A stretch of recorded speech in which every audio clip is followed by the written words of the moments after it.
The prison program you're about to view consists of strong subject matter such as rape, gang fights, stabbings, police corruption, and extortion.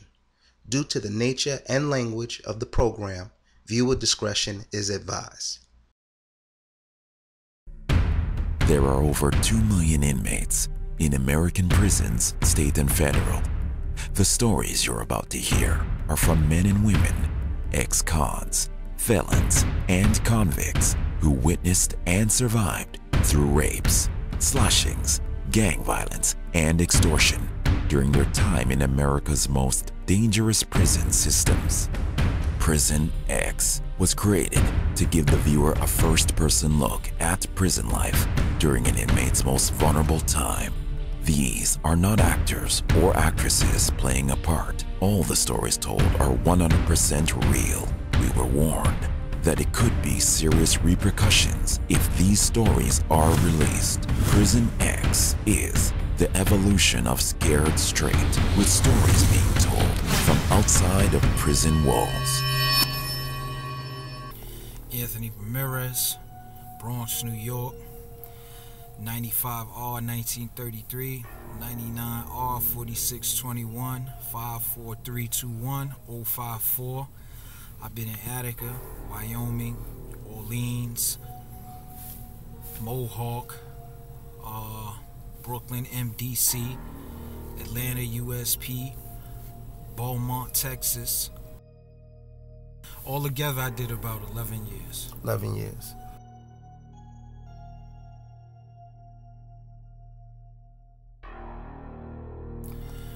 Well, the first thing I seen was in Wyoming Correctional Facility. It's a regular day. It was a Sunday early, going to the yard or whatever. We had a flag football game or whatever the case may be. The dorm had a team game against another dorm, sorry. So we went out there, play football, nice day. It was early, like August, whatever the case may be. So these times, you know, flag football get a little rough.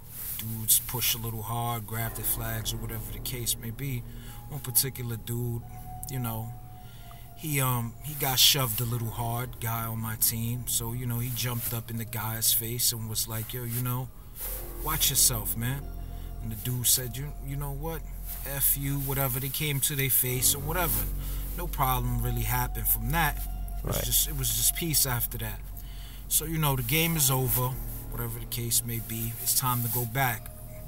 Now, go back is the early go back of recreation. We don't come back out until the afternoon. So we come out in the afternoon. I get to the handball court. Everybody's chilling. Nobody knows nothing going on. So I see the dudes, both the dudes from the football game. One guy was in my team. So the guy went to get some water. The other dude came up to him and said, you know, yo, what's up, man? What's up with that shit you was talking on the football field? Now, dude didn't back down or nothing. He wasn't scared or nothing like that. So he, you know, he kind of went to defend himself. He put his hands up and was like, what's up with what y'all trying to do?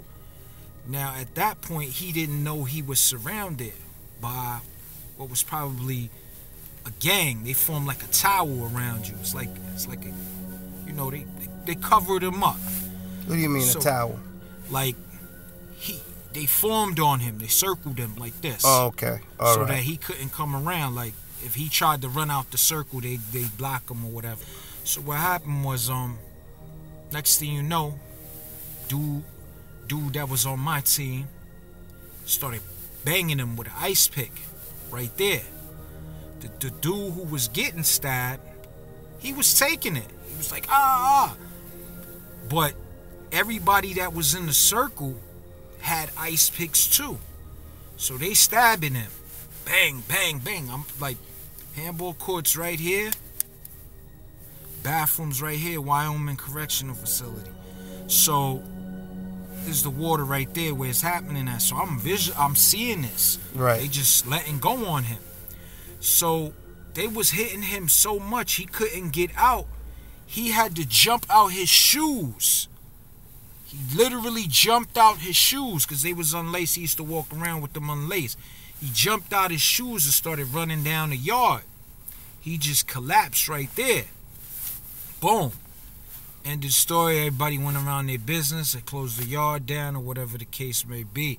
They moved the dude up out the jail and whatever have you. They packed the kid up and whatever the case may be. Now, the biggest situation about that was that the reason the dude felt offended about the football thing was because the dude who got stabbed used to mess around with a lot of homosexuals. So he felt disrespected to the point that he was like, man, you know, everybody in the facility was like, you gonna let that dude talk to you like that and he be messing with them chumps and stuff like that? And he really wasn't trying to let that go. If you let that go, man, you know, pretty much it's open season on you. So that was the end of that situation. And that was in what jail? That was in Wyoming Correctional Facility. That was probably like around. So the dude didn't die? Nah, I didn't see him die. I ain't hear or anything about die. Once he jumped out his shoes, he ran a little bit and then he just fell right there. When that happens, everybody scatters, nobody knows nothing, everybody go about their business. But you know, that was an eye opener for me. I never seen that many, only in movies like maybe American Me, where it was that close to where it was non-stop poking. Everybody was poking. How many times do you think he got stabbed? At least 6 or 7 times. At least from just in that circle. Just imagine you in the middle, the dude hits you, and you like trying to fight with him or whatever. Right.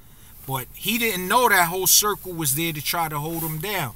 And everybody just was poking at him. And the only way I've never seen no shit like that in my life. He got out, his shoes was still left there after the yard was closed. Right there, 2 shoes next to the water fountain. And that was that. Wow. That was real crazy. So, you know, from that situation there, I learned that, you know what, you gotta, being in there is the same as being in the streets. You ain't no safer out here than you're safe in there. Anything can happen in there, because it didn't look like it was gonna escalate. Right. There was no talks of it. It was, all right, peace. You know, just a football game, flag football game. It really wasn't nothing. And that was the end of that. Wow. Did you see anything else that might have happened? I know you've been in there. I've seen a lot of things happen. Is that the illest thing you saw? Yeah, I would say that. I've been around a lot of riots. In same facility, there was a riot there. I seen that up close. But it wasn't as, you know, you see a little fighting and stuff. That's what it was. But as far as that much picking, like just hitting them like that was pretty much it. I've seen the basic, you know, throwing hot water on the man's face and he just burning up, and we seen that. We seen people get hit in the head with the chairs, but not as close as, you know what I mean? I was like literally right there. So what advice do you have for young cats that making the wrong decisions, that could possibly be going to jail for what they're doing, that may watch this? What advice do you have for them? What can you tell them? I could tell them that from your experience. From my experience,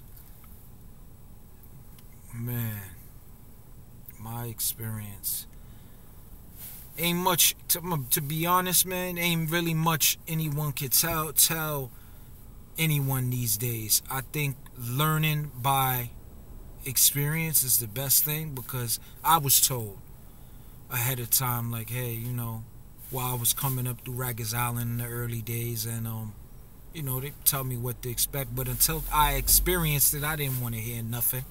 So I, you know, still to this day, I tell people about certain things, and everybody thinks everybody's preaching. So, you know, you gotta let every man learn on their own. But if you could avoid it, I mean, if you gotta do your time, mind your business, it doesn't make you soft. Everybody's not a warrior. That's one thing. Everybody's not a warrior. This ain't for everybody. And there's nothing wrong with that, about doing your time, doing what you gotta do to get out the way. But if you wanna live that life like a gangster, then you gonna have to, you know, live it out. You gotta be about that business. I've been in that situation to where I really didn't wanna, you know, have to harm somebody, but I had to, because I didn't know what was going to happen to me. I ran into an individual, and in Atlanta, USP. Oh, so this is something that you had to do to somebody. Yeah. Okay, and, so this is a different jail. Yeah. This was Atlanta, United States Penitentiary. And the dude was my cellmate, and he sneak thieved me. What do you mean by sneak thief? Well, he stole some of my commissary while he was being moved to another. What he did was, when I went to work, he went to the counselor and requested to get a move from the cells. Like, yeah, you know, dudes do that. They always up to some scam. Yeah, me and my cellie ain't getting along, so they moved him. But when they moved him, he took my clippers and shit like that, you know, commissary. And I said, all right, no problem. Because he kept asking me when I first met him, yo, where you from? I said, yo, I'm from New York. And he just was like, nah, man, you not this, you not that. And, you know, he just wanted to get out the cell. Right. He didn't want to stay in the same cell unless I was Mexican or I was in his gang. Right. So, you know, he did that, and whatever the case may be. I let it ride for a few months. And, you know, everybody in the facility was like, you know, coming, yo, you soft, let this dude do this to you and do that to you. But how did they know? How did they know? He was going around telling everybody that, he took the stuff. Yeah, he took the stuff because he sold the clippers to make some tattoo guns and stuff. Right. So I said, all right. Seen him in the yard. Used to say what's up to him, so I had to play the nice guy role to keep him off balance. Right. So what happened is, one day I approached him. I said, yo, you got any cigarettes, and whatever the case may be. He was like, yeah, man, come take a walk with me. So when he took a walk with me, we went around the yard. I'm trying to describe it. It's a big facility, so, you know, we scrolling around the yard, whatever the case may be. What they call spinning. Yeah, we spent around and we was talking. I was like, yo, man, everybody telling me, you know, you talking about taking my stuff or whatever the case may be. Now, I had a pick, you know, tied to my hand. So he didn't see that shit? Nah, I had it in my pocket. Oh, It's in summer. Okay. Now, what happens is that you get it to, what happens is you had sweatpants. Now, my sweatpants, on the lining of the sweatpants, you could hide anything. So what I did, I had it tied to a string or whatever the case may be. So that's how I got it out to the facility, outside the yard. Or whatever. So right there when we got to the yard, that's when I hit him. I hit him a couple of times in the arm because we was walking side to side. Now when I did that, he just started screaming. He was like, yo, what are you doing? So from there, boom, he booked, meaning he ran. Dude ran, and he started calling his peoples. Boom, boom, boom. All his peoples, the gang came or whatever the case may be, but they seen that he was bleeding. And when they see the bleeding, the police come. The yard got shut down. We going back. I already know, being I'm from New York, I'm in a totally different state. So I already know, you know what? It's gonna go down. But strategically, I did this just days before my release. Right. So I just stood in the facility, you call it what you want, I stood in the cell until it was time for me to go home. And that was that. I went home and I ain't see the man again. I mean, you gotta be a little strategic and move and learn how to move in the penitentiary. Man never saw me again. I never saw him. That gang never saw me. Right. And that was that. So what do you think would have happened if they definitely would have possibly killed me, because they the majority. At least when we talking about race, they were the majority. You know, they may say now you saying who's this? Mexicans? The Mexicans, yeah. Okay. And this is Fed. El Salvador. So they the majority. What do they call themselves? The Mexican Sureños and Nocenjos, something like that. And they're the majority. So you hit one of them, you either gonna die or you gonna be severely punished for that. That's for sure. And wherever you go from there, you gonna have a problem wherever you go. So so you knew you was getting out. I was going to the halfway house. That's where I was going. Before you get released, you get sent to a halfway house. You don't tell anybody when you go home. You keep that quiet or whatever. So that's what I did. I let the situation go. And I said, all right, I know when I'm going to catch him. And I'm going to catch him right before I go home. So you didn't want to kill him, though? You just want to send him a message? Nah, I'd have still been in there today. Yeah. I wasn't gonna kill a man over some clippers and Right. some cookies. Right. That definitely wasn't gonna happen and stuff like that. Nah, man, not at all. That's what's up. Yeah, I just, like I said, when you in that environment, you gotta think very strategically. If not, it could cost you your life.